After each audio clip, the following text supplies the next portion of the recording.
front cover, I've taken an edited photo of myself. The photo is of Paul Morale, who is a well-known DJ from Coventry. I edited the photo using Photoshop. I edited the photo using the lasso tools, the cloning tool, and many other tools in order to clip the photo out with an airbrush.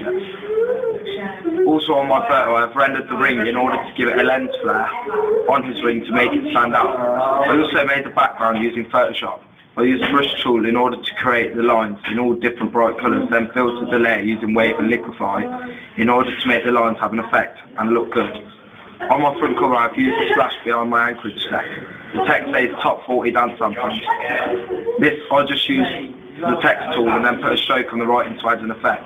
Also on my front cover, I've created two strap lines using the rectangle tool, and then I've put a stroke effect around the edge of the rectangle. The date, price and website, all I've done using the text tool and by putting a stroke on to add an effect.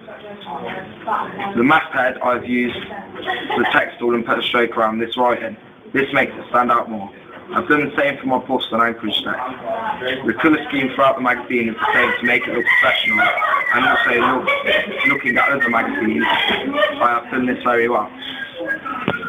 For my content, we talk about content? Yeah. For my content page, I've created the same background as my front cover to use on my content page. Guys, can you just be quiet for a second while Josh is filming his thing? The masthead I've created on my content page is the same as my front cover, but has a different name. The Anchorage text I've created using the text tool and putting a stroke on the text makes it more effective and eye-catching. I've also used this technique on the date and the website. I've also created a strapline on the bottom of my content page using the rectangle tool, and by putting a stroke on the rectangle it adds a great effect. These make it more effective and stand out. The image I've used on my content page is of Paul Morale again. I also took this photo and edited myself. For my double page spread, I've taken a picture of Paul Morale. I spent a lot of time editing this picture using many different tools. On the photo, I edited Paul's teeth using the lasso tool, the brush tool, and also by changing the opacity to make it more realistic. On Paul's bottom teeth, I cloned parts of the teeth and stamped them to make them look nicer. Also on this picture, I've cloned Paul's skin and stamped moles and spots to make his skin look better and purer. I also use strap lines with strokes, different fonts of text, and which also have strap lines on.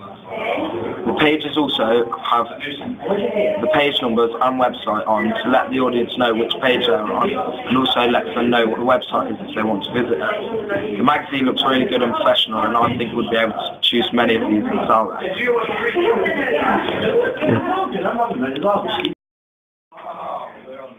Overall, my magazine, I think it looks very professional. Target audience is 16 to 30 year olds because it's dance and looking at that youth age.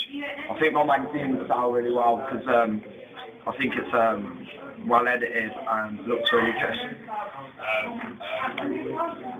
Target audience. I said that, 16 to 30. Okay, conventions. The conventions I used are... I don't know.